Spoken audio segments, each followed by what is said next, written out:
여러분, 사회가 발달함에 따라서 범죄의 양상들도 이렇게 많이 달라집니다. 그렇죠?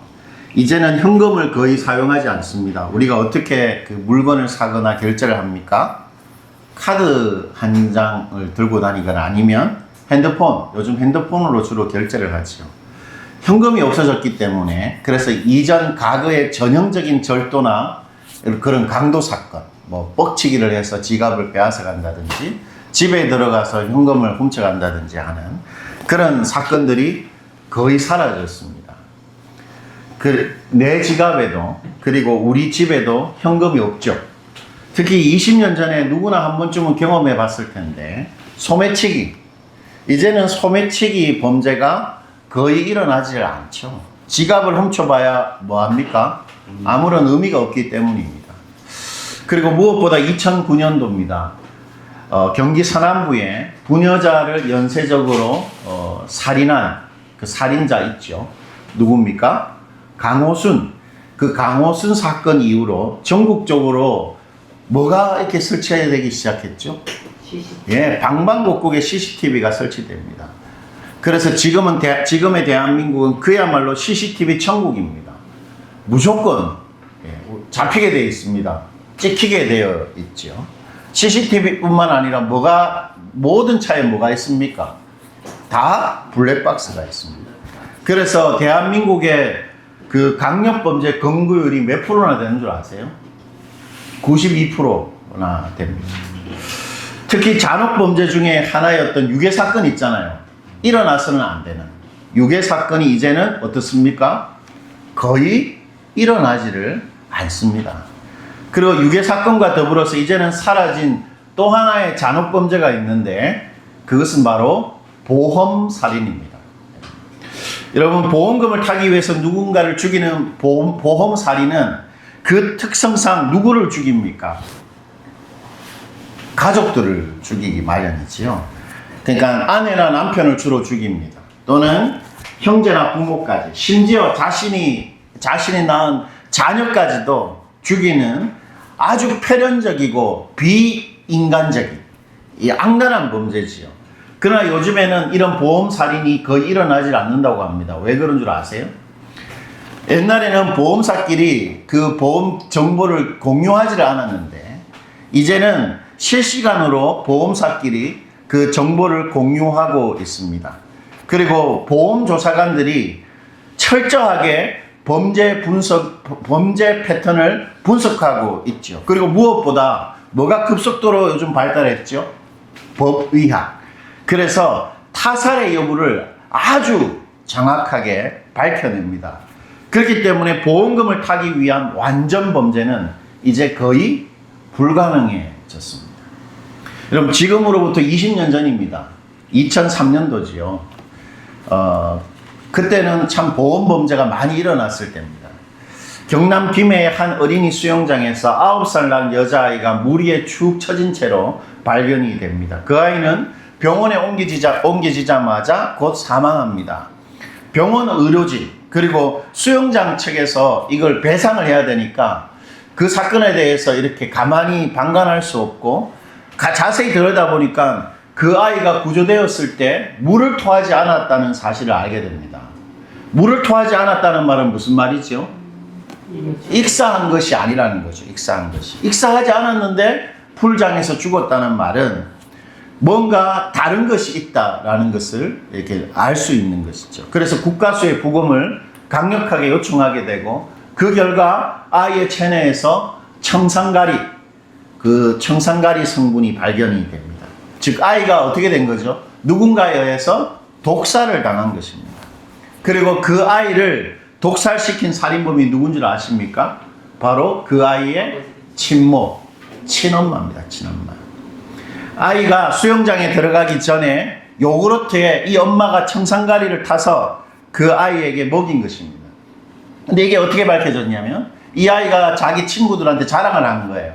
나는 엄마가 요구르트 줬다, 그렇게 자랑을 했던 것입니다. 조사 결과 그 아이의 엄마는 범행 바로 전주에 딸 명의로 다수의 보장성 생명보험을 가입했던 것입니다. 그에게 사망보험금을 타기 위해서 그것도 자신의 친딸입니다. 친딸을 9살 먹은 친딸을 독약을 먹여 죽인 것이죠. 그럼 참 잔혹하지요. 이제는 이런 잔혹한 패륜 범죄가 일어날 가능성이 거의 없어졌습니다. 그런데 절대로 보험금을 탈 수가 없어요. 이런 어떤 조금이라도 뭔가 이렇게 의심점이 있으면. 그럼에도 보험금 수천에서 몇 억에 이르는 그 돈을 움켜쥐기 위해서 자신의 가족을 죽이는 살인 사건은 우리에게 정말 중요한 질문 하나를 던지지요. 뭡니까? 돈이 과연 무엇인가 하는 것입니다. 돈이 뭐길래 사람으로 하여금 자신의 목숨 같은 자식까지도 기꺼이 죽이게 만들 수 있는가 하는 것이죠. 그 질문에 대해 하나님은 이렇게 우리에게 답해 주시는데요. 디모데전서 6장 10절입니다. 우리 이거 한번 읽어봅시다. 주보에 있는 것. 디모데전서 6장 10절입니다. 돈을 사랑함이 일만 악의 뿌리가 되나니 이것을 탐내는 자들은 미혹을 받아 믿음에서 떠나 많은 근심으로서 자기를 찔렀도다. 여러분, 사랑하는 게 뭡니까? 돈을 사랑하는 게. 여러분, 돈을 사랑하세요? 예. 우리가 누군가를 사랑하면 그것을 소중하게 여기고 어떻게 합니까? 아낍니다. 우리가 자식을 소중하게 여기고 자식의 것을 아끼는 것처럼. 그리고 무언가를 사랑하면 애틋함을 가지고 큰 관심을 가지게 되지요. 계속 생각하게 됩니다. 그리고 뭔가를 사랑하면 간절함이 생깁니다. 같이 있고 싶고.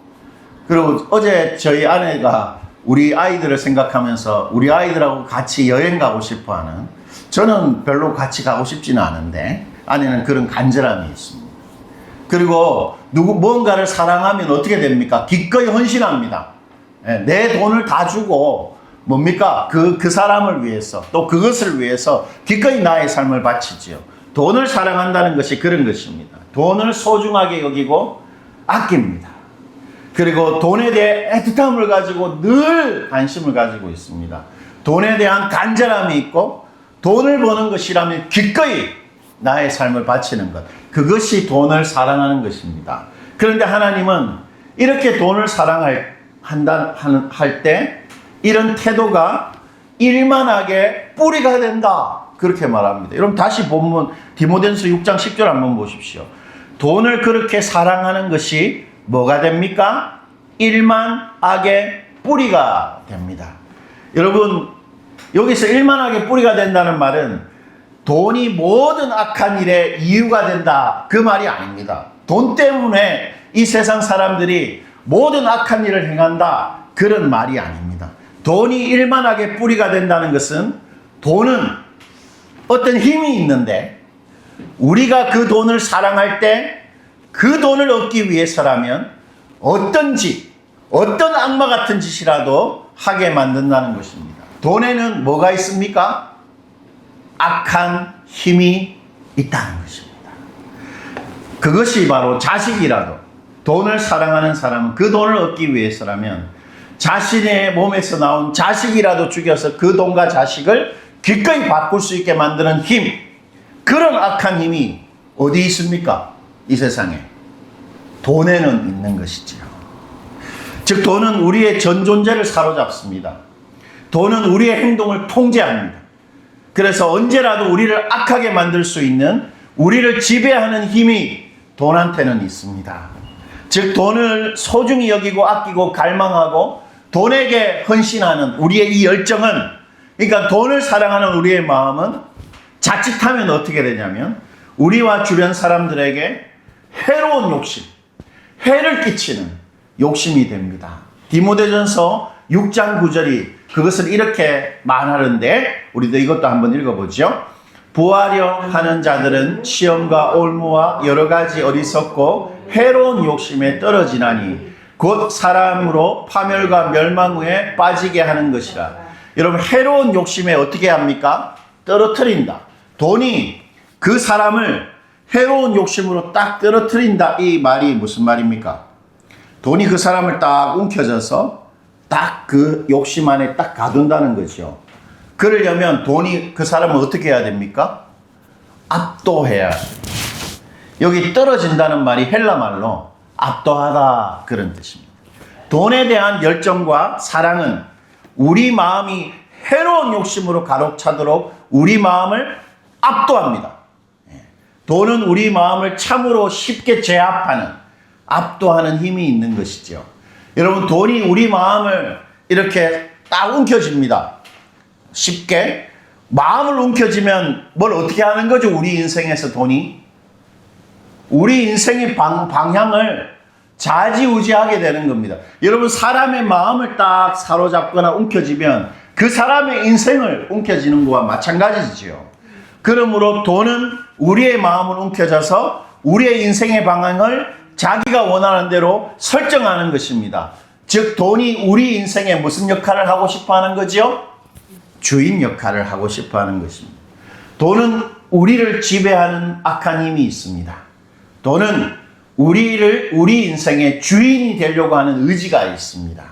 때문에 돈은 언제라도 우리 인생에서 누구의 자리를 대신 차지하려고 할까요? 우리 인생의 지배자, 우리 인생의 참된 주인이신 하나님의 자리를 대신 차지하려고 하는 것입니다, 돈이.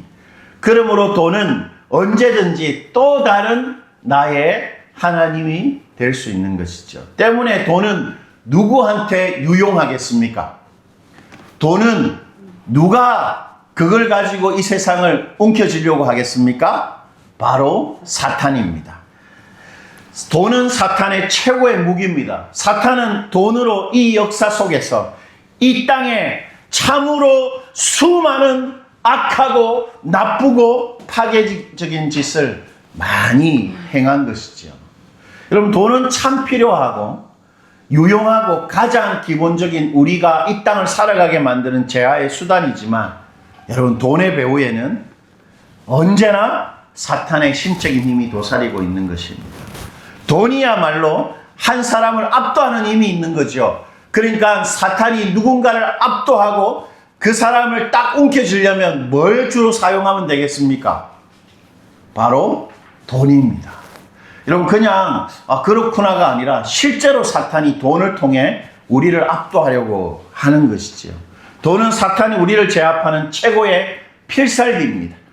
사탄은 돈을 가지고 이 세상의 누구라도 아주 손쉽게 통제해내는 것이죠. 때문에 돈은 너무 쉽게 우리에게서 뭐를 바꿉니까?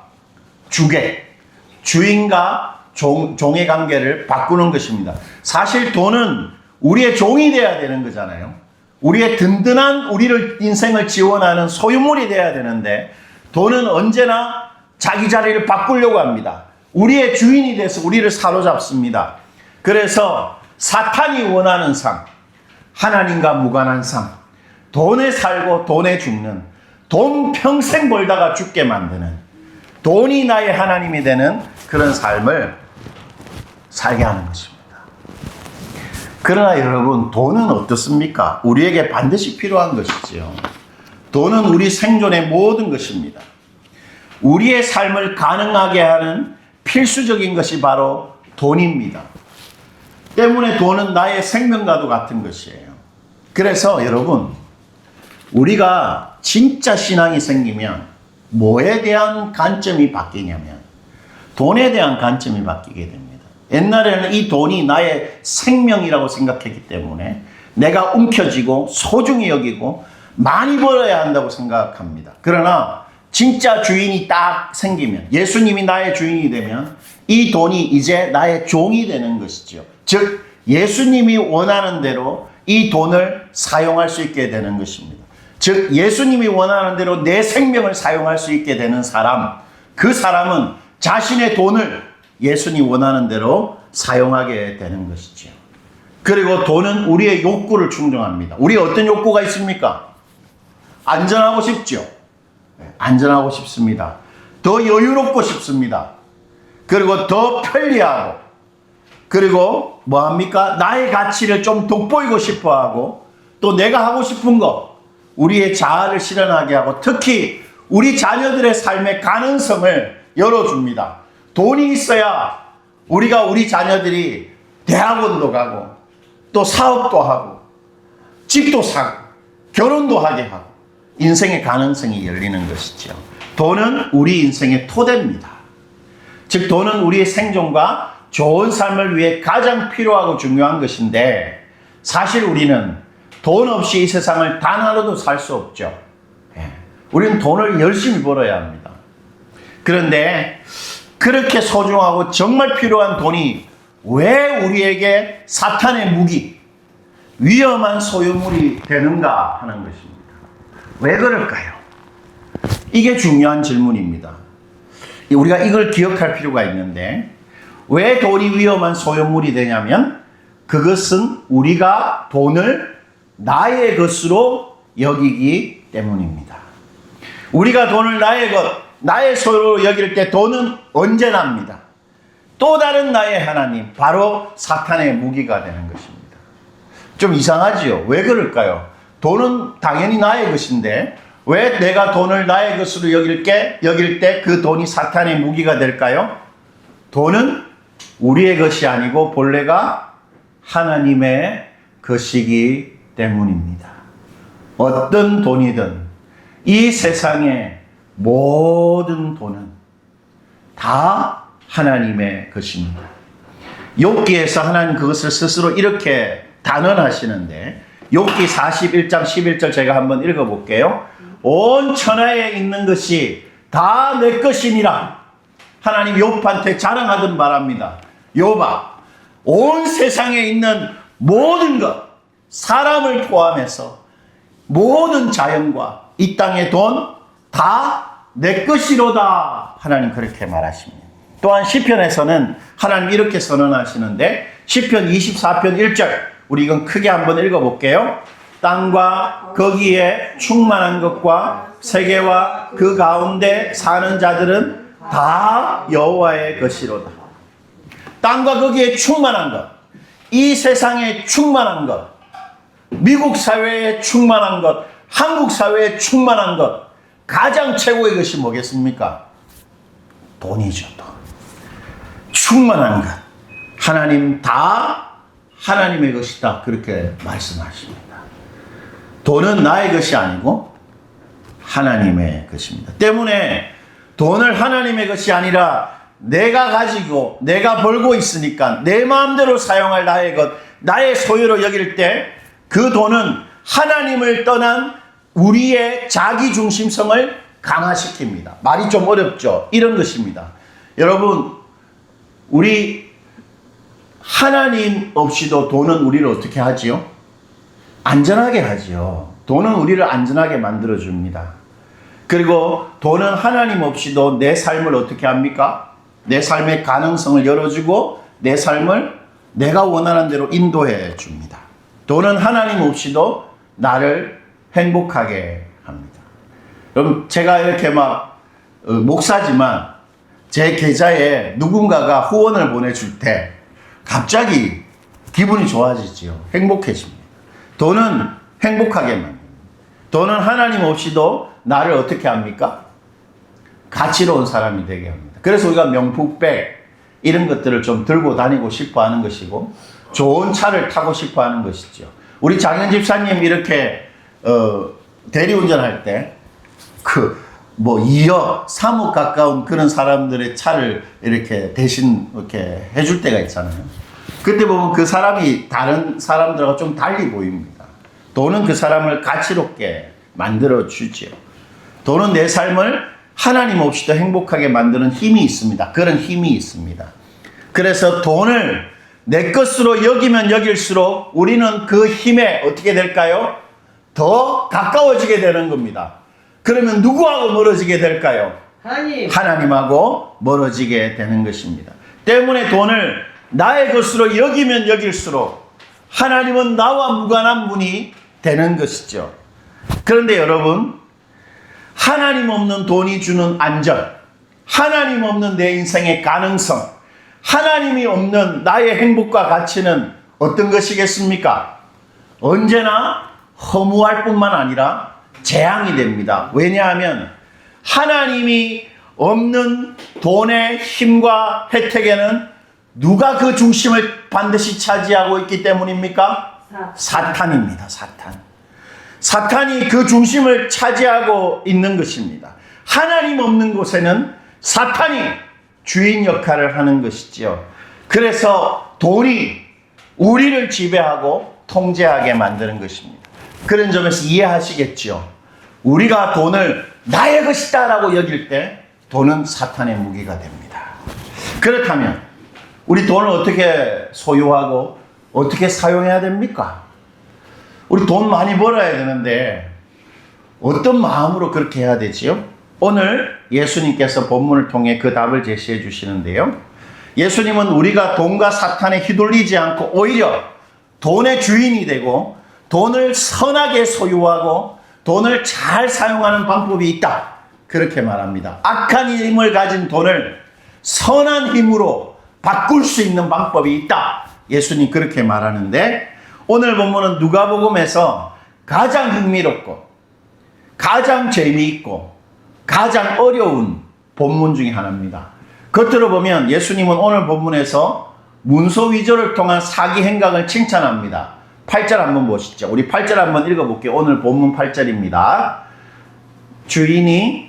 시작. 주인이 이 옳지 않은 청지기가 이를 지혜 있게 하였으므로 칭찬하였으니 이 세대의 아들들이 자기 시대에 있어서는 빛의 아들들보다 더 지혜로움이니라. 여러분, 청지기가 옳지 않다고 말하죠. 왜 그렇게 말했냐면 이 청지기가 주인의 돈을 횡령했습니다. 자기 마음대로 쓴 거예요. 주인 돈을. 그러니까 옳지 않다고 했는데 그러나 이 옳지 않은 청지기가 일을 어떻게 했습니까? 보니까 지혜롭게 했어요. 일을. 이게 무슨 말이냐면 자기가 횡령했다는 사실이 주인이 알게 되자 주인이 이제 너 이제 그만둬라 청지기 그렇게 하니까 얘가 생각을 하는 거예요. 내가 일자리를 빼앗기면 내가 갈 곳이 없는데 어떻게 하지? 딱 생각하니까 생각난 게 뭐냐면 주인한테 빚진 사람들을 모으는 거예요. 그래가 너 얼마 주인한테 빚졌냐? 100만 원 빚졌다. 너 50만 원 빚졌다라고 이 차용서에 써라. 문서를 위조하는 겁니다. 그리고 누군가는 전 300만 원 빚졌는데요. 너는 200만 원 빚졌다고 써라. 이렇게 빚을 탕감해 주는 거예요. 그러니까 사람들이 어떻게 생각했겠습니까? 이 청지기에 대해. 아주 고맙게 생각했고 은혜를 잊게 되는 것이지. 그 강력한 힘을 가진 돈을 그것에서 좀 자유롭게 해줬기 때문입니다. 그래서 예수님이 옳지 않은 청지기가 자신의 삶의 문제를 참으로 지혜롭게 대처하고 해결해냈다. 그렇게 말씀하는 것입니다. 뿐만 아니라 우리에게 그 사기 행각을 좀 본받아야 한다. 그렇게 말하는 것 같은데 그게 분명한 게 보여요. 9절입니다. 9절. 9절 보면 예수님이 이 문서 위조를 통한 이 사기 행동을 우리에게 독려하는 것 같아요. 한번 읽어볼게요. 9절입니다. 내가 너희에게 말하노니 불의의 재물로 친구를 사기라. 그리하면 그 재물이 없어질 때에 그들이 너희를 영주할 처소로 영접하리라.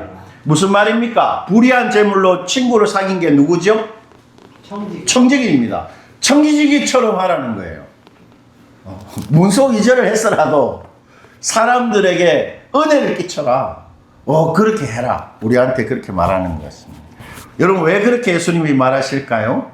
그것은 예수님이 말하는 돈의 속성 두 가지를 보면 알 수 있는데 첫 번째 예수님은 돈이 본래 우리의 것이 아니다라고 말합니다. 아까 제가 조금 전에 설명했던 것하고 일맥상통하는 내용인데 1절 우리 다시 한번 읽어볼게요. 1절입니다. 또한 제자들에게 이르시되 어떤 부자에게 청지기가 있는데 그가 주인의 소유를 낭비한다는 말이 주인에게 들린지라. 예수님이 어떤 비유를 들지요. 비유에는 뭐가 있습니까? 상징이 있죠. 상징. 뭔가를 빗대어서 지금 예수님 말씀하시는데 부자가 누굽니까? 여기 등장하는 어떤 부자. 하나님을 상징하고 청지기는 누구를 상징할까요? 우리들을 상징합니다. 즉 이 땅을 사는 사람이라면 그가 누구든지 돈에 가난한 하나님의 누구라는 거지요? 청지기라는 것입니다. 우리는 다 돈에 있어서 하나님의 청지기입니다. 그 말은 돈이 우리의 소유물이 아니고 뭐라는 거지요? 우리가 보관하고 잘 관리해야 되는 것이라는 것입니다. 돈은 우리의 것이 아니고 하나님의 것입니다. 신자 불신자 관계없이 그 사람의 돈은 하나같이 전부 내게 아닙니다. 하나님이 나에게 주신 돈입니다. 때문에 만약 우리가 돈을 본래 소유자인 하나님이 원하는 대로 제대로 사용하지 못한다면 우리도 오늘 본문의 불의한 청지기, 바로 하나님의 돈을 낭비하는 자들인 거죠. 하나님 원하는 대로 안 쓰면. 그런 점에서 성경이 말하는 돈 낭비는 아껴 쓰지 않는 것입니다. 아내가 제가 자꾸 쿠팡에서 쓸데없는 물건을 사니까 돈을 너무 낭비한다고 말하는데, 물론 그것도 낭비겠죠. 그런데 여러분, 성경이 말하는 돈 낭비는 아껴 쓰지 않는 게 아닙니다. 지금 나에게 주어진 돈을 나의 것처럼 사용하는 것. 그것이 바로 불의한 청지기 같이 주인의 돈을 낭비하는 것입니다. 내 돈이지만 그것을 내 것인지 알고 사용할 때 우리는 하나님의 돈을 낭비한다. 성경이 그렇게 말하고 있는 것입니다. 어떻게 동의할 수 있겠습니까? 그리고 예수님은 돈의 두 번째 특징을 불의하다 이렇게 말하는데, 이게 참 중요한 내용입니다. 우리 9절 우리 한번 읽어볼게요. 다시 9절입니다. 내가 너희에게 말하노니 불의의 재물로 친구를 사기라. 그리하면 그 재물이 없어질 때에 그들이 너희를 영주할 처소로 영접하리라. 여러분, 재물이라는 게 뭐죠? 돈이죠. 이 돈을 예수님이 어떻게 설명합니까? 돈의 특징이 뭐라고? 속성이 뭐라고 말하죠? 재물의 속성은 뭐하다? 불의하다는 것입니다. 여러분, 불의하다는 게 무슨 말일까요? 의롭지 못하다는 게 뭐죠? 돈이 의롭지 못하다. 돈은 속성 자체가 불의하다 이렇게 말하는데, 더럽다? 오늘 예수님이 그 불의하다는 의미를 10절과 12절을 통해서 다양한 표현으로 우리에게 말해주시는데, 10절을 보니까 돈이 어떤 것입니까? 10절 한번 보시죠. 10절을 보니까 돈이 뭐죠? 지극히 뭐한 것? 지극히 작은 것입니다. 11절에 보니까 돈이 뭐죠? 참되지 않은 것. 그리고 12절에는 뭐의 것에 충성하라? 남의 것입니다. 돈은 지극히 작은 것입니다. 돈은 우리가 생각하는 것만큼 큰 게 아니고 우리 인생에 사소한 것입니다. 그리고 돈은 참된 것이 아닙니다. 돈은 우리에게 있어서 최고의 가치가 아닙니다. 돈이 제일이 아닙니다. 그리고 돈은 남의 것입니다. 우리가 아무리 많은 돈이 있다 해도 그것이 진짜 내 것, 진정한 내 소유가 안 됩니다. 우리 죽으면 한 푼도 못 가져가는 것이죠. 내게 아닙니다. 이처럼 돈이 내 인생의 결정적인 것이 아니다. 돈은 나의 최고의 가치가 아니다. 돈은 내 것이 아니다라는 것이 바로 불의하다는 말의 의미입니다. 때문에 우리가 아무리 돈을 많이 가져도 돈은 하나같이 불의한 속성을 가진 것이죠. 때문에 예수님이 우리에게 오늘 불의한 천지기처럼 돈을 사용해야 한다, 그렇게 말하는 것입니다. 오늘 불의한 청지기가 돈을 어떻게 사용했죠, 여러분? 돈으로 뭘 사겠습니까? 친구를 사겠습니다. 오늘 청지기가 한 행동은 아까 말해준 것처럼 문서위전을 통한 틀림없는 사기극입니다. 그런데 어떤 면에서 이것은 주인의 돈을 횡령한 것보다 더 나쁜 짓이지요. 그런데 예수님은 그에게 참 잘했다, 칭찬하십니다. 칭찬하세요. 무슨 말이겠습니까? 청지기가 주인에게 빚을 진 채무자들에게 빚을 탕감해 주므로 그들에게 실제적인 도움을 주고 은혜를 끼쳤다는 것입니다. 결국 뭐 했다는 거지요? 최고의 것이 아니고 내 것이 아닌 것으로 최고의 행동을 했다는 것입니다. 불의한 것으로, 악한 힘을 가진 것으로 선한 힘을 발휘할 수 있도록 그것을 잘 사용했다, 그렇게 칭찬하는 것이지요. 즉 청지기가 뭘 한 겁니까? 돈으로 사람을 사랑한 것입니다. 돈으로 사람한테 도움을 주고 그 사람의 위기에서 구출해 준 것이지요. 돈으로 사람을 사랑한 것입니다. 즉 돈이 내 것이 아니라 하나님의 것인 줄 알고 소유하고 사용하는 유일한 방법은 내 돈으로 사람을 사랑하는 것입니다. 그 외에는 대부분 다 사탄의 무기가 되는 것이지요. 우리는 어떤 면에서 돈을 통해서 늘 사탄한테 휘둘리는 것입니다. 돈은 오직 사람을 사랑하기 위해 사용될 때만 선한 힘을 가진 그런 돈이 된다는 것이죠. 이것이 바로 하나님이 우리에게 돈을 주신 이유입니다. 이것이 우리가 돈을 열심히 벌고 이 땅을 사는 이유입니다. 어떻게 해요? 사랑하기 위해서 우리는 이 땅을 사는 것입니다. 그때만 돈이 우리에게 선한 소유물, 사탄에게 빼앗기지 않는 좋은 돈이 되는 것이죠. 돈은 사랑하라고 하나님이 우리에게 주신 겁니다. 자, 그렇다면 마지막으로 이런 질문이 생기지요. 그럼 나는 어떻게 하나? 나도 나를 위해 돈을 써야지. 그런 질문이 생깁니다. 그 질문에 하나님께서 이렇게 답해 주시는데 참으로 소중하고 귀한 구절인데요. 우리 마지막으로 이 본문 읽고 마무리합시다. 히브리서 13장 5절입니다. 히브리서 13장 5절. 우리 다 같이 읽어보죠. 돈을 사랑하지 말고 있는 바를 족한 줄로 알라. 그가 친히 말씀하시기를 내가 결코 너희를 버리지 아니하고 너희를 떠나지 아니하리라 하셨느니라. 여러분 저를 한번 보시겠어요? 제가 어떤 말을 할 때 여러분 저는 결코 여러분을 떠나지 않습니다. 저는 결코 제주도를 떠나지 않습니다. 뭐 이렇게 말했으면 믿을 수 있어요? 없어요? 못 믿어요. 만약에 서울 청년 정도 되는 교회에서 저를 목사님 밖에 없습니다. 오십시오 우리 교회에 하면 제가 어떻게 할까요? 가야죠. 사람은 믿을 수가 없어요. 그런데 하나님이 결코 내가 이렇게 하지 않을 거다 하면 믿을 만합니까? 네. 맞습니다. 내가 결코 너희를 버리지 않고 너희를 떠나지 않는다. 이렇게 말씀하시는 것입니다. 내가 한시도 너를 떠나지 않고 너의 생계의 문제를 결탄코 나는 방치하지 않을 거다. 너에게 필요한 것 반드시 내가 채울 것이다. 돈이 너를 살게 하는 게 아니고 내가 너를 살게 한다. 하나님 그렇게 말씀하는 것입니다. 맹세하는 거예요. 하나님이 나를 위해 사용할 돈 반드시 벌게 해주시고 또 주실 것이라는 겁니다. 그러니 우리 사랑하기 위해 돈을 아끼지 말고 사용할 수 있는 것입니다. 하나님이 나에게 주위 사람들 사랑하고 예수님의 몸된 교회 세우라고 나에게 주신 줄 알고 하나님이 주신 돈을 하나님의 사랑을 위해 사용해야 하는 것이죠. 그럴 때 하나님이 주시는 돈이 우리 인생을 아끼고 사랑하게 될 것입니다.